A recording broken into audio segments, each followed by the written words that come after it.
Hey guys, my name is Justin Lilley from Justin Lilley Taxidermy. I'm located in Wawanesa, Manitoba, and today I'm going to show you guys the art of antler mounting. Today I'm going to do some white-tailed deer, and so yeah, let's just get right into it. As you can see from the video here, I'm using a scalpel, a flat screwdriver, a hammer, and some pliers. I highly recommend all those for when you're doing this kind of work. Basically, step one is to get rid of all the flesh and hair off the skull plate of the animal or head, depending what kind of condition you have it in. As you can see, I've already cut the skull plates. If you're having difficulty, soak the hair and whatever's left on it for about an hour, possibly two, and then most of that will fall right off. Next step, I like to put some salt on the remaining flesh and skull plate, and then use a blowtorch here and go ahead and burn everything off. And then again, use a knife or a scalpel and pick all the flesh and any hair or anything off as you go. Next step, you're going to want to take a tape and measure the widest point of the antlers. The widest point on the burrs, and as you can see on this one, that's about 5 3/4 of an inch. So you're going to want to use some plywood for this. I use 3/4 of an inch plywood, or 1/2 inch sometimes, depends what's lying around. You're going to want to cut out a circle using the measurements you got from the burr to burr. In this case, it's a circle 5 3/4. I used a jigsaw. Additionally, you can use, a bandsaw as well. Just a quick sand after to smooth the edges. Then we're going to want to drill a center hole right through your circle plate, and that'll help us later when we attach it to the plaque. After that, align your horns to where you want them, and then drill 4 holes through the skull plate and then right through the plywood itself.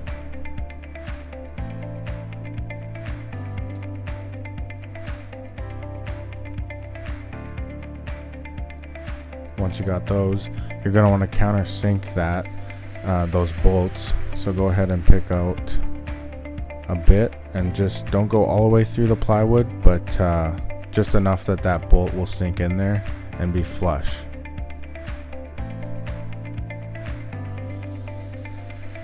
Next, go ahead and reattach all those bolts through and put the nuts on them, tighten them down, and then go ahead and cut those off if they're longer. I like to pick longer bolts, that way you're never too short. As you can see, I have some washers under the skull plate. That's simply just to raise the one side up. If you're not completely level with your left and right, go ahead and do that before you bolt down, and that'll simply just hold the plate level. Now I mixed up some polyfilla, and I'm just gonna go ahead and give it a big coat.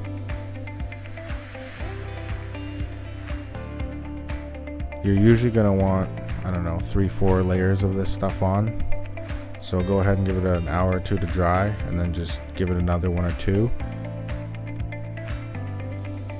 This is after 3 coats, I believe.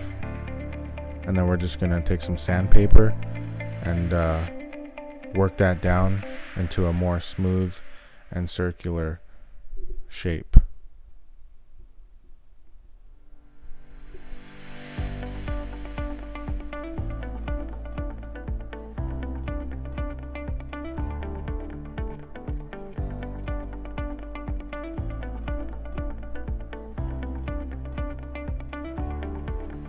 Next step, we're going to want to dip them quickly in some water, and that'll simply just remove any dirt and dust, and then just helps kind of set everything, I find, in place better.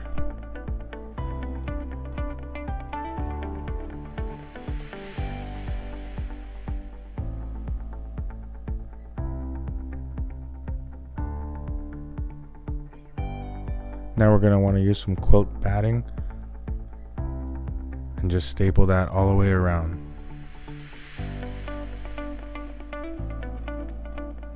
Removing it as we go, any excess, and cutting around the base of the antlers. And then just pull it tight and staple on the back. And there we go.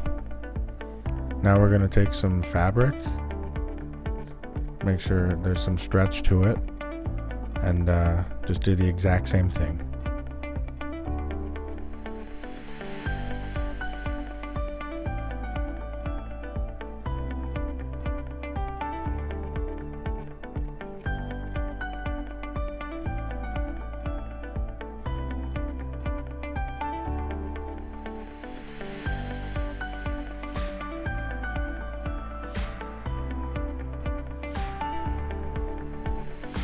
Now they're on plaques and ready to go.